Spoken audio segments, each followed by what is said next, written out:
Hi friends, I am Dr. Krupa Rasne, professor from Jain College of Engineering, Belgavi. So, coming to this particular chapter, Module 1, we will be doing the revision, and this will be the first video in the revision of Module 1. So, this is the Module 1 syllabus that we'll be looking into, and this is the textbook William Stelling's Cryptography and Network Security Principles and Practices that we'll be referring to in this particular chapter. Coming to the transport level security, this is the topic. The subtopics that we'll be covering is security, web security considerations, secure socket layer, transport layer security, HTTPS, and secure shell SSH. Among this, the first three topics will be dealt with in this particular video. So looking into the web security, we know that web is being used everywhere in business, government, individuals, but internet and web, these are very vulnerable to threats. And there are the variety of threats in terms of integrity, confidentiality, denial of service that is making it inaccessible to users, authentication, confirming your identity, and hence there is a need for added security mechanisms.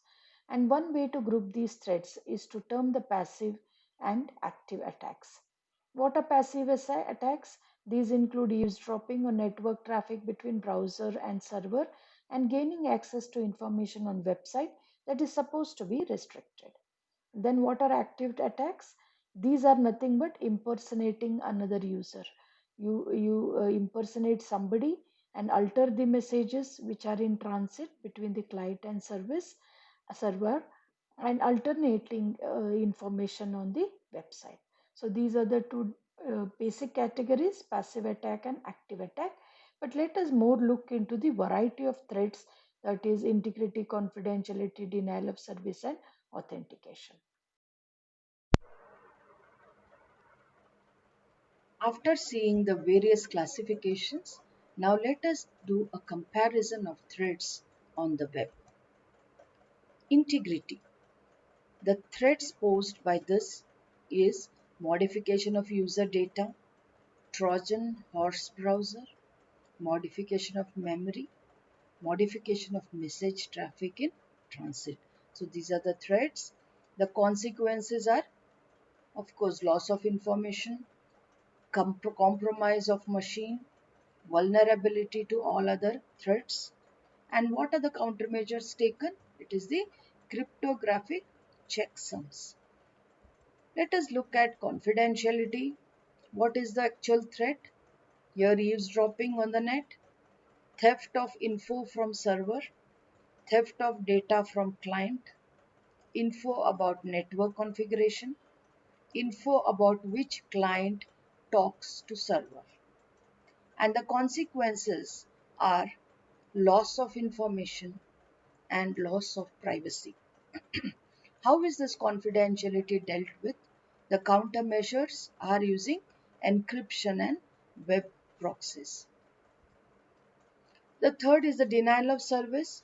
And what are the threats? Killing of user threads, flooding machine with bogus requests, filling up disk or memory, isolating machine by DNS attacks. And what are the consequences?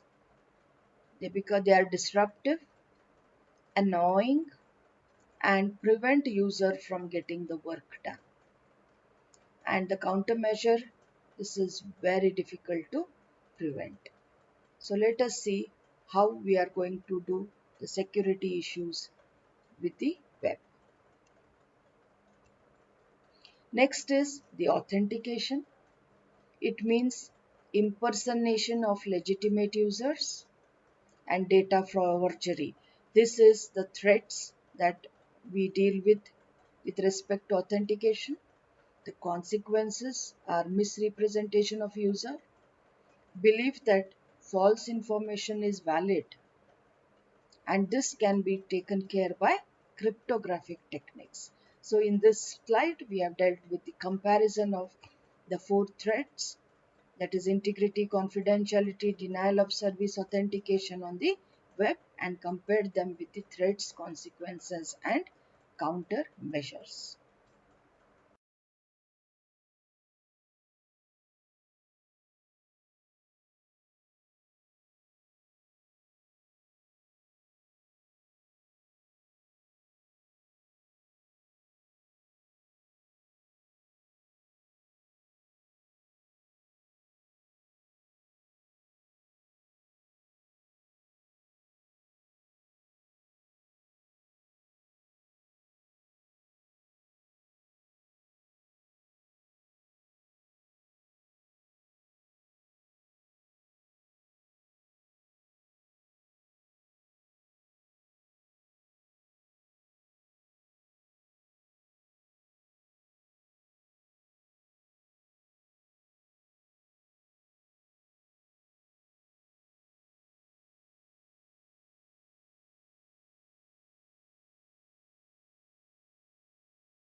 So, network layer of OSI, we have seen this is the application layer, the transport layer, and this is the network layer, and we are talking about this particular layer.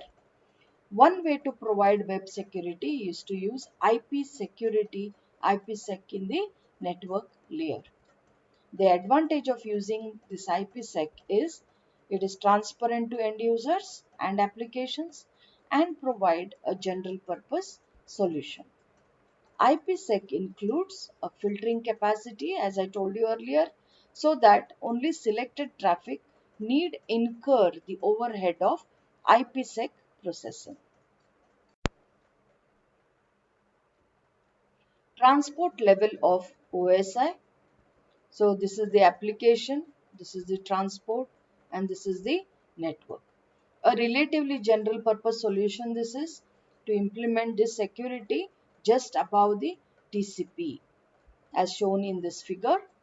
And the foremost example of this approach is the secure socket layer or SSL and follow on internet standard known as transport layer security. So this is where we look at more elaborately further on. At this level, there are two implementation choices. For full generality, SSL or TLS could be provided as part of the underlying protocol suite and therefore be transparent to applications. Alternatively, SSL can be embedded in specific packages. For example, Netscape and Microsoft Explorer browsers come equipped with SSL and most web servers have implemented the protocol. Now let us see how we can build the security at the application layer level of OSI. So we know that these are the protocols. Kerberos, which is a protocol using strong cryptography. Then S-MIME, this is nothing but secure multipurpose internet mail extension. This will be seeing more elaborately in module 2. And SMTP is nothing but the simple mail transfer protocol. So this is at the application layer and where we are going to implement the security. So application specific security services are embedded within the particular application as shown in the above figure. The advantage of this approach is that the service can be tailored to the specific needs of a given application. So here we have seen the transport layer security, in that we have seen the web security considerations. Let us move on now to secure socket layers. Now, coming to the secure sockets layer, that is SSL. Widely used security services is TLS service as internet standard, and this is evolved from SSL. SSL originally is developed by Netscape version 3 designed with public input, which standardized to TLS version 1.2 defined in RFC 5246. It uses TCP to provide a reliable end-to-end service. SSL has two layers of protocols, as we will see next. Let us now look detail into the secure socket layer architecture. This is the architecture for secure socket layer. The SSL record protocol, we can see it is above the TCP. It provides basic security services to various higher layer protocols. In particular, we have seen HTTP, that is Hypertext Transfer Protocol, which provides the transfer service for web client server interaction, can operate on top of this SSL. There are three higher layer protocols as defined in SSL: the handshake protocol, the change cipher spec protocol, and the alert protocol. These SSL specific protocols are used in the management of SSL exchanges. This figure refers to the discussion of SSL version 3. SSL is designed to make use of TCP to provide a reliable end-to-end secure service. SSL is not a single protocol but rather two layers of four protocols. Now let us look at TLS, that is nothing but transport layer security. TLS is the new name for SSL, namely SSL protocol got to version 3. So TLS 1.0 is nothing but SSL 3.1. TLS version currently defined includes TLS 1.1 and 1.2. Each new version goes on adding new features and modifies some internal details. So sometimes SSL and TLS are used to mean one and the same. So we can see the TLS is very similar to SSL architecture that we have seen in the previous slide. So now let us look briefly into TLS. Transport Layer Security Protocol version 1.2 provides security for communication on the internet. And it is very similar to its successor SSL, which allows client server applications to communicate in a way that is designed to prevent eavesdropping or tampering or message forgery for secure communication on the internet. Block cipher and keyed hash message as authentication code are first introduced prior to the discussion on the details of the two main components of TLS, that is handshake and record protocols. Let us further compare SSL and TLS. As we know, TLS was released in 1999, whereas SSL version 0 was first released in 1995 and version 3 in 1996, and SSL version 1 was not released to the public at all. Coming to the certificates, the server that is configured with TLS protocols uses TLS certificates of the respective version.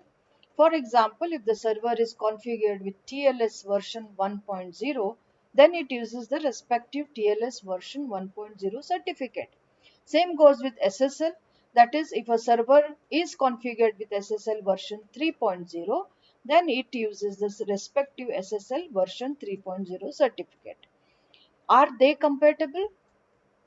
TLS is not compatible with versions of SSL, and similarly we can say it in the reverse for SSL.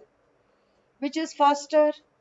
TLS is a little slower compared to SSL, and this is because it has a two-step communication process, that is handshaking and actual data transfer.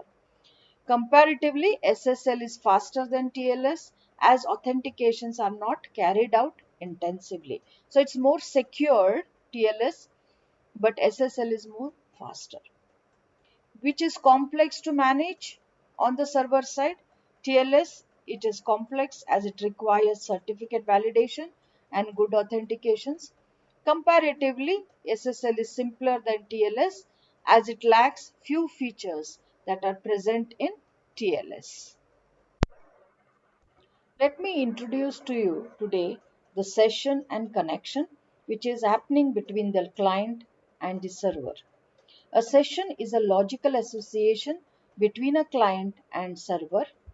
It is created by a handshake protocol, define and it defines a set of crypto pairs that can be shared by multiple connections, and it avoids expensive negotiation of crypto pairs for each connection. So in SSL architecture, these two, session and connections, are two important concepts, and these specifications are defined as follows. For SSL connection, which is a connection, it's a transport in the OSI layer model, and it provides suitable type of service such as transient peer-to-peer communication link, and it is associated with the SSL session as well. SSS session is an association with client and server. SSL session are created by handshake protocols, and they define a set of cryptographic parameters, and they may be shared by multiple SSL connections. Now, what are session state parameters? These are nothing but, as shown, session state parameters are session identifier, peer certificate X.509 version 3, compression method, and cipher spec pre-master secret. These are defined in session state parameters. Now let us define these session state parameters. The session identifier is nothing but an arbitrary byte sequence chosen by the server to identify an active or resumable session state. A peer certificate, that is an X509 version 3 certificate of the peer. This element may be null. Then compression method is nothing but the algorithms that are used to compress data prior to encryption. Then cipher specification or cipher spec, it specifies the bulk data encryption algorithm such as null, AES, etc. and a hash algorithm such as MD5 or SHA-1 used for MAC calculation. It also defines cryptographic attributes such as hash size. Master secret is nothing but a 48-byte secret shared between the client and the server. Is resumable is a flag indicating whether the session can be used to initiate a new connection. Now let us look into what are the connection state parameters. The connection state parameters similarly consists of the server random number, the client random number, the server write max secret, client write max secret, server write key, client write key, initiation vectors, and the sequence numbers. Let us see what they are in the next slide. So what are these connection state parameters? The server and client random, it's a byte sequence that are chosen by the server and client for each connection. The server write max secret, it's nothing but the secret key used in MAC operations on data sent by the server. Similarly, client write max secret is nothing but the secret used in MAC operation on data sent by the client. And server write key is nothing but server encryption key for data encrypted by the server and decrypted by the client. And for the client write key, it is the symmetric encryption key for data encrypted by the client and decrypted by the server. Initialization vectors. When a block cipher in CBC mode is used, an initialization vector is maintained for each key. This field is first initialized by the SSL handshake protocol. Thereafter, the final ciphertext block from each record is preserved for use in the IV with the following record. Sequence numbers. Each party maintains separate sequence numbers for transmitted and received messages for each connection. When a party sends or receives a change cipher spec message, the appropriate sequence number is set to 0. The sequence number may not exceed 264 to 1.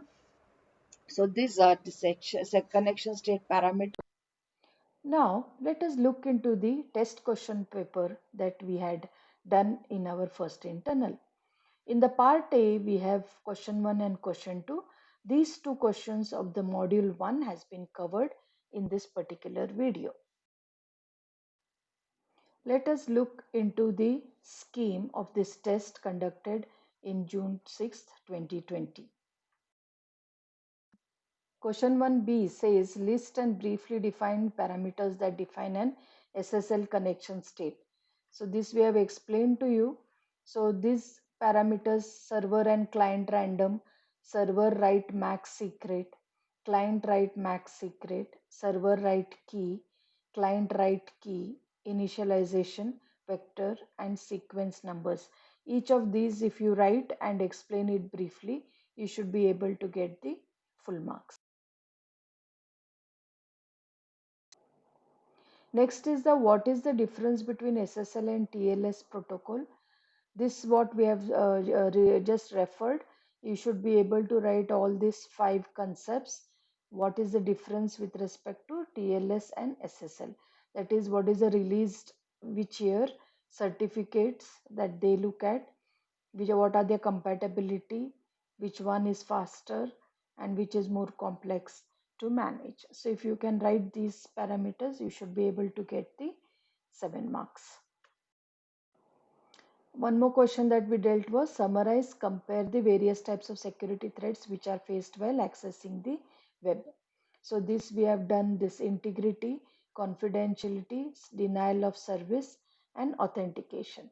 Even if you are able to write these threats on the next column, consequences and countermeasures could be an option based on the marks that are being asked. So even if you have written these four and what are the threats, that becomes the comparison, you will get the full marks for it. So thank you and feel free to ask any questions.